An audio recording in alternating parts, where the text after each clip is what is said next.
welcome back YouTube. I have an update. Basically took the car today on its first road trip, and if you're from California, you know what that means. I failed smog, so I am on a hunt. Basically it's running really rich. I don't think there's anything wrong with the cat. I did notice that my O2 sensor wiring is broken, missing, and there's just some, whatever the hell this is, plugged into it, going through a tube all the way down. So that's why the vehicle is lifted up. Obviously I'm gonna put jack stand there. I'm gonna go under and investigate where that goes to. I feel like that could be part of the reason. Also, for you guys today, I have new spark plugs and injector rebuild kits. So I'm gonna pull the injectors, the spark plugs. I'm gonna reseal the injectors and put new caps on them. And hopefully that should help us atomize fuel a little bit better and figure out why this car will not pass smog. Other than that, first impressions on the first drive, yeah, I mean, it moves under its own power. It definitely needs all new shocks. It needs rear rotors, most likely front brake pads. I'll put that on hold for now. I'm not putting a single dollar in this car until I have it smogged and I know that I could get a fancy little sticker on my license plate that says I'm allowed to drive this thing. So without further ado, let's dig in this thing. Let's see what's wrong with it, and let's see if we get this thing driving. All right, I've been fiddling a little bit, and tell me how I did not see this before. I even put this in a video. This hose, I was like, oh, it goes to nothing. Drop my flashlight. It's like, oh, this hose goes to nothing. Well, this wire was in that hose, and when I pulled it out, it just so happened to land in the perfect spot, and that wire was not connected to anything. So yeah, this has the piece I need to plug into here. So what I think I'm gonna do is, I have enough wire on here, I may just solder this wire to that wire there. It's kind of short, so I get it plugged in there, and I'll wrap it up to keep it watertight. And I'm no expert, but I feel like this is why my car failed the emissions test. And I feel stupid because these old cars, you don't get a second chance. You have to pay $80 to California's freaking gods of Californianism to smog it again. So I wasted 80 bucks, and I've seen this wiring and I thought it was sketchy too. I'm gonna stop talking and I'm gonna fix it, and we'll get over and do the rest of the work too. By the way, these are model airplane tools. I don't know if you've seen my ceiling, but I am an airplane addict. Let me know in the comment sections if any of you guys are aviation junkies. Alright, so let's get some flux on here. Hopefully I'm not messing around with the resistance, but I feel like some wrong resistant O2 sensor is probably better than nothing at all, right? This is called tinning the wire. All right, now look at the scales right here. Holding the wrench with my hand, and the soldering gun, and filming. You ready for this? And adding solder. All right, it has cooled down. So let's plug that in. Of course, it's not long enough because all that plastic's missing. So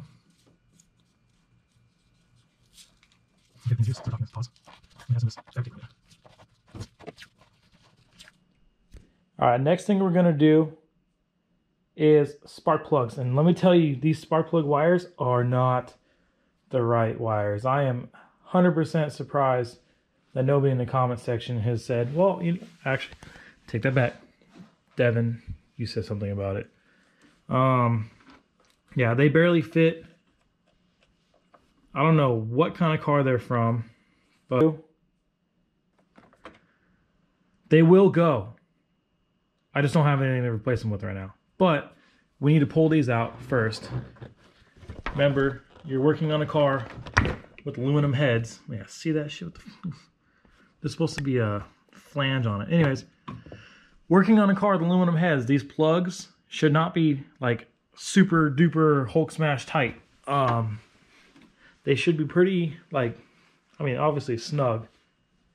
I don't know the exact torque spec, but we'll, I've done it enough. I'll just use the old calibrated golden icon ratchet.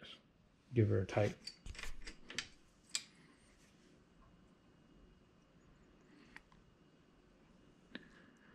Wow. Not bad. Not what I expected. Let me remind you guys an important lesson about these cars. And do not do what I'm doing right now, which is driving on these original fuel lines. There is a reason why you don't see many 944s on the road with original fuel lines. They like to catch on fire. And unfortunately, when they do catch on fire, when these cars decide, not if, but when they decide to catch on fire, there is nothing you could do about it. It will happen so fast. Don't risk it. There's so many people out here making aftermarket fuel lines for these cars. You know, $150-ish. Protect your investment. These cars are only going up in value. They're not going down unless they're wrecked, salvage titled, or just been sitting for 100 years. Remember, guys, always gap your spark plugs.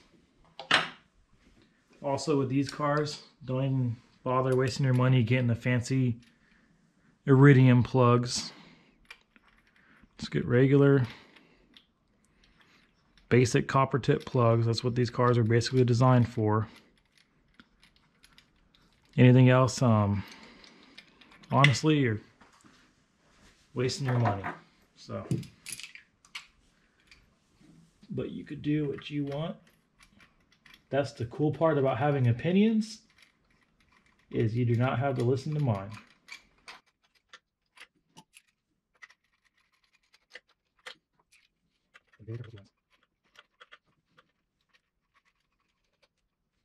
Don't let this one get fooled. Don't let it fool you. Don't let it change your mind.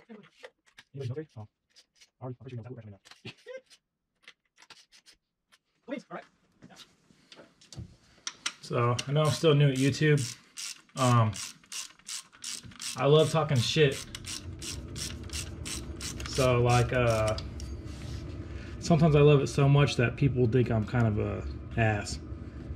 If you guys think that, just remember, usually, for legal reasons, I'm just kidding, all right? Let me know if you guys like the humor. It is one of my identifying factors. Now, if your exhaust is hot enough that you can put a hot dog on it and hear it sizzle, do not do this. You will light yourself on fire. Thank you.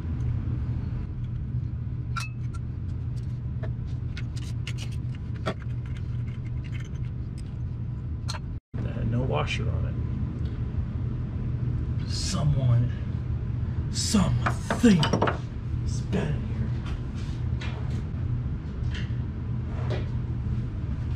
here. These little clips out here could be kind of tricky. Looks like this one was tricky for someone else because it's broken. Basically just pull the side off. That's why it's tricky. Usually if you pull one side out, oh my god. Oh my goodness, there we go. Usually if you pull one side up and get it at a 45 like that, it's usually loose enough that you can pull the thing off.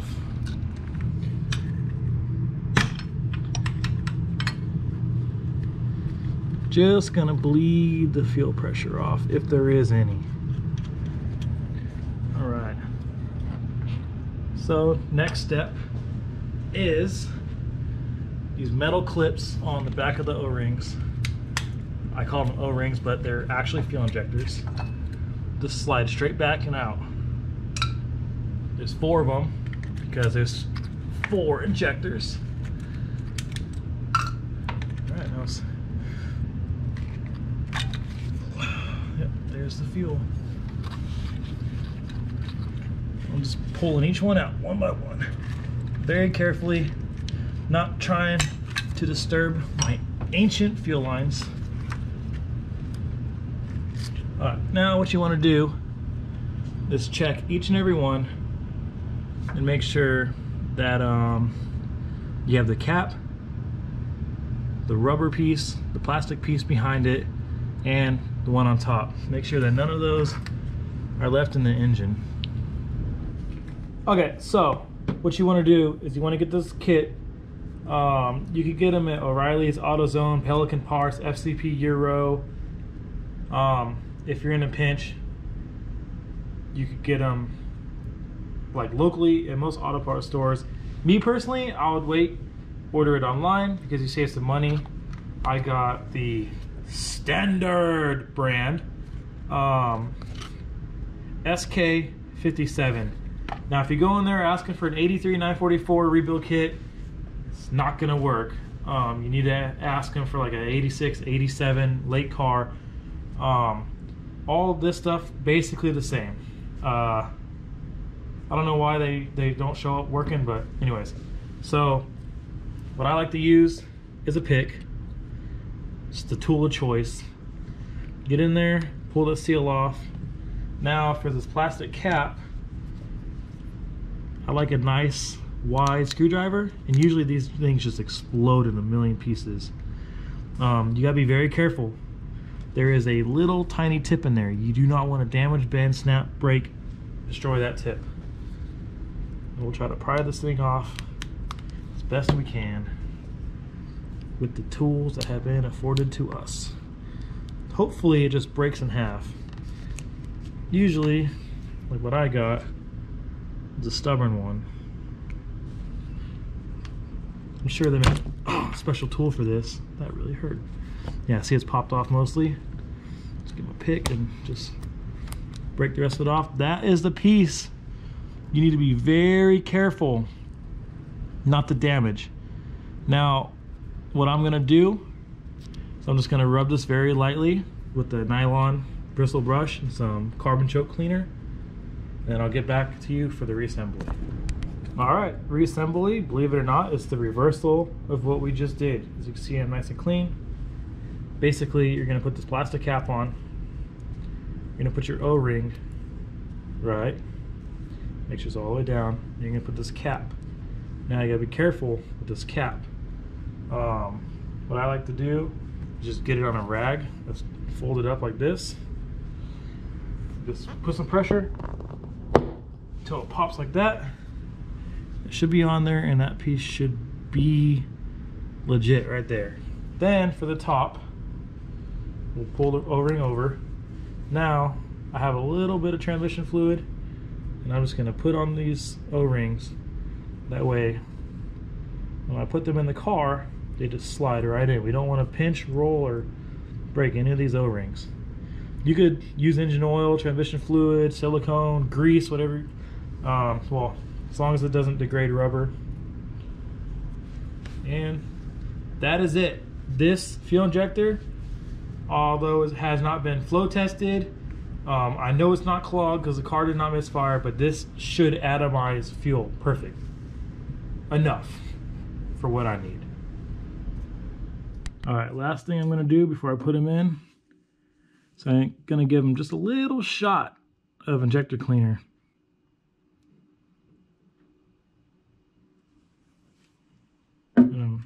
you know, put them in like that. That gives your injectors, like, you know, I don't know. Just thought I'd try it.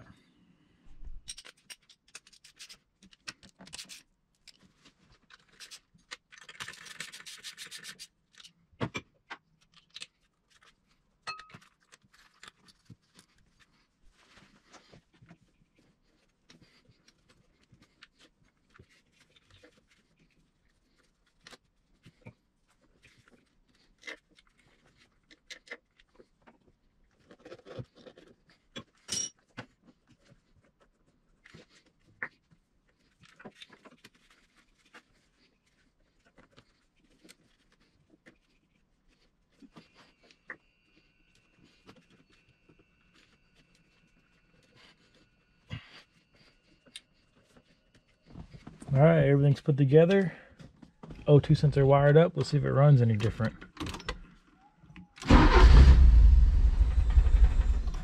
All right, needs to build fuel pressure.